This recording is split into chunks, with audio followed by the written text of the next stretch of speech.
What is going on, folk? NimbleThor here, and thanks so much for joining me once again in my mobile gaming quest of playing a new mobile game every single day, sharing the experience with you guys here on YouTube as always. And after a few days of being somewhat disappointed with the games that I've played, I decided to go with what I have heard should be one of the best idle RPG indie games out there, and it is called Wizard's Wheel. So of course we're gonna have a look at it here today, and as luck just has it, the game was just more or less completely reworked through a huge update just a few days ago. So the timing is perfect for us to now have a look at this updated and apparently super great indie idle RPG game. Honestly, I was a bit confused in the beginning, and I still can't claim that I've learned everything about the game just yet, so please bear with me, guys. I want to show you guys my first impressions of this game. I'm really loving it, and that's why I'm sharing it with you guys here today. But there's a lot of mechanics, and we won't be able to have time to go through all of them. But I would really encourage anyone who's new to the game and wants to check it out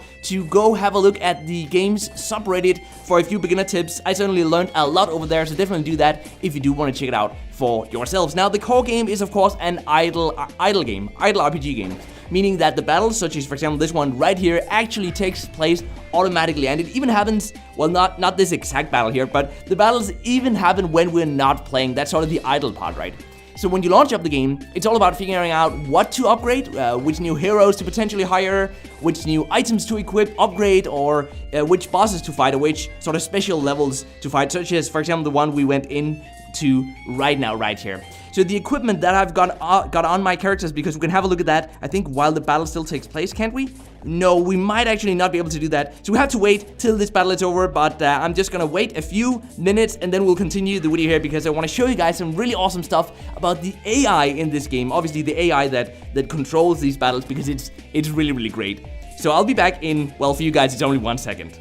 At long last, guys, it seems that our party is finally coming to an end. Yes, and 2 of our heroes actually leveled up to level 13 and to level 15. But look at this, guys. We got so much gold, 18,000 gold, and a lot of cool items over here. You guys can see that we got 24 of these normal boxes, 2 of these more rare ones, and 4 of these very, very rare ones. So now we got some new items. We're gonna go back to town. We're gonna raid this game later, because I want to show you guys, first of all, the AI that I talked about before. The AI is super, super cool. Look at this. You can go in here for each individual hero, and you can choose the AIs for the automatic battles, right? So we can choose target priority, weakest, strongest, random, or we can use skills, sometimes against strongest, or sometimes against, one enemy, more than one enemy, more than 2, mini bosses, only major bosses, or weakest or strongest. That is really, really awesome. We can also choose when to use potions and when to defend, and we can set this for each individual hero. How awesome is that? That's what I mean when I say that this game has so much depth. And also, look at this, the equipment, right? There's so many different types of equipment, and we can equip them automatically for the highest damage and highest defense, all based on some objective. For example, right now, I'm trying to farm as much gold as I possibly can to buy some more houses, some upgrades. So what I want to do is I want to click the gold icon over here, and it has optimized this hero's equipment for getting as much gold as possible. For example, this one here might, let's see, no, that one actually didn't do a whole lot. What about this one? Not a whole lot either, so it doesn't seem that we have a lot of items on this one that actually increases the amount of gold that we get, but on other ones we do actually have some. What about this one? No, not this one either, but we do have some items that actually increase the amount of gold that we get. Oh, probably this one, right? This one, yes, plus 10 to gold found. So those are the type of items that we definitely want more of on us. But now, with that said, let's try to buy a new building, because this is the entire map here. Let's zoom out a bit. This is the entire map so far, but each time we buy more buildings, the map sort of expands. So let's go in here, because we have 100,000 gold now, which is more than enough to buy this enhancer here. So let's buy this building. Let's build it real quick. There's no waiting times in this game, by the way. No energy system either. Really, really great game. So this is our new building, and look at this, guys. I don't even know how this works. Okay, so enhancement randomly replaces item modifiers. Okay, so can we choose an item? It seems like we can't yet, I guess. That does suck, man. I really thought we would be able to do that.